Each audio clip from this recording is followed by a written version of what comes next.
বন্ধু, এই ওপরে ভিডিও দেখতে পাচ্ছ, মেয়ে আর মা এদের ভয়েসটা শুনেই যাও বন্ধু। আর ভিডিওটাকে লাইক করে শেয়ার করে দাও, আর বন্ধুদেরকে দেখার সুযোগ করে দাও, সবাইকে একটু সুযোগ করে দাও। দেখো ভিডিওটা। কি আর তুমি বিদেশে পরিশ্রম করো? বিদেশ কি তুমি একলাই করো? আর মানুষে বিদেশ করে না? হ্যাঁ, একবারে দুনিয়াটা উল্টাইলাও পরিশ্রম করতে করতে না। আজ আইডা পেছাল আমার লগে বাবা। শেয়ার করে দাও বন্ধু, বেশি বেশি করে শেয়ার করো। শুনতে ভালো লাগে না। ফোন রাখো। আচ্ছা মা, আমার আব্বু যদি মরে যায় তাহলে আমাদেরকে কে খাওয়াবে? আমার নানুর বাড়ির মানুষ কি আমাদেরকে রাখবে, খাওয়াবে? সারা জীবন কি আমাদের খরচ বহন করবে? কি সব বাজে বাজে কথা কস? তোর আব্বু মরবো কি লিগা? আল্লাহ না করুক। তোর আব্বু যদি কখনো করে দাও মরে বন্ধু, যায়, শেয়ার করে দাও, বেশি করে শেয়ার করো একটা। ছায়া বলতে আর কিছুই থাকবে না। কিসের তোর নানুর বাড়ি সবাই দেখবে?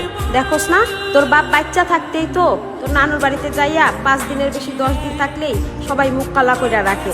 আর মইরা গেলে আমাকে সারা জীবন রাখবো? কে কইছে তোরে? আচ্ছা মা, তুমি তো সবই বুঝো। বন্ধু, তাহলে ভিডিওটাকে আমার আব্বুর সাথে কেন অন্যকে কথা দেখার বলো? সুযোগ করে দাও। আমার আব্বুকে কেন এত কষ্ট দিয়ে কথা বলো? আমার আব্বু প্রবাসী তো অনেক কষ্ট করে, তুমি তো জানো। তারপরে তুমি এইভাবে আঘাত দিয়ে কথা বলো। আমার আব্বু যদি তোমার কথায় কষ্ট পেয়ে স্ট্রোক করে মরে যায়, তখন তো ঠিকই কানবা, কিন্তু তখন আর কান্দা লাভ হলো না। থাকতে মূল্য দাও মা।